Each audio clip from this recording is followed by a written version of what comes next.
Now, Storm Tracker 9 weather with meteorologist Cameron Landfield. Good morning, everybody, and happy Tuesday.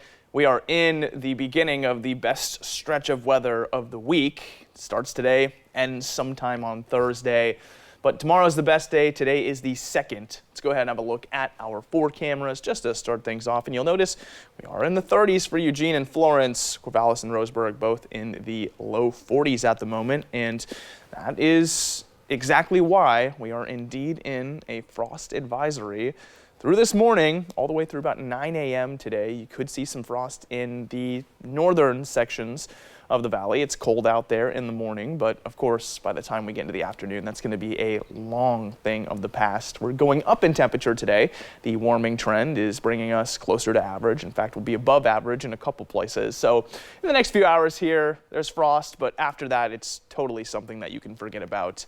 It's not going to be returning for tomorrow either. So I actually kind of want to talk about frost for a moment here. I've got the dew point up behind me, and there is a relationship between frost and fog. We're not seeing fog this morning anywhere, but there is chances for frost. So what's going on?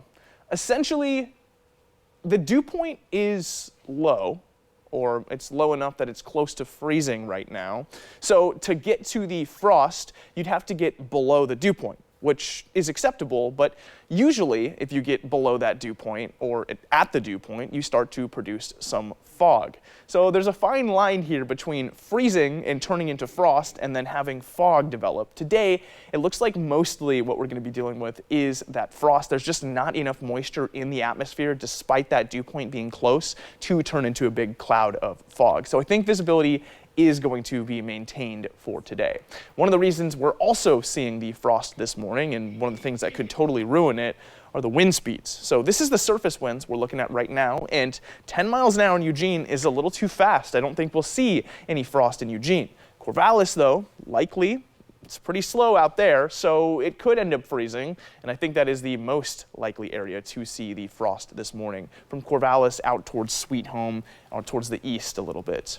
Now, moving from the morning conditions into the afternoon conditions, what I've got here is the stormcast, and basically nothing happens today at all. I'm just going to roll us through. The morning doesn't have much either. We have a little cloud coverage towards the south, and then it melts away, and it's going to be a beautiful day. Looking at the 7-day forecast, we've got rainfall popping up Friday, Saturday, and Sunday morning everywhere. But like I said, Tuesday and Wednesday, beautiful. Thursday, a little bit of increased cloud coverage everywhere. Cascade passes, we'll see rainfall and snow Friday. And finally, Willamette Valley, same conditions, just a little warmer.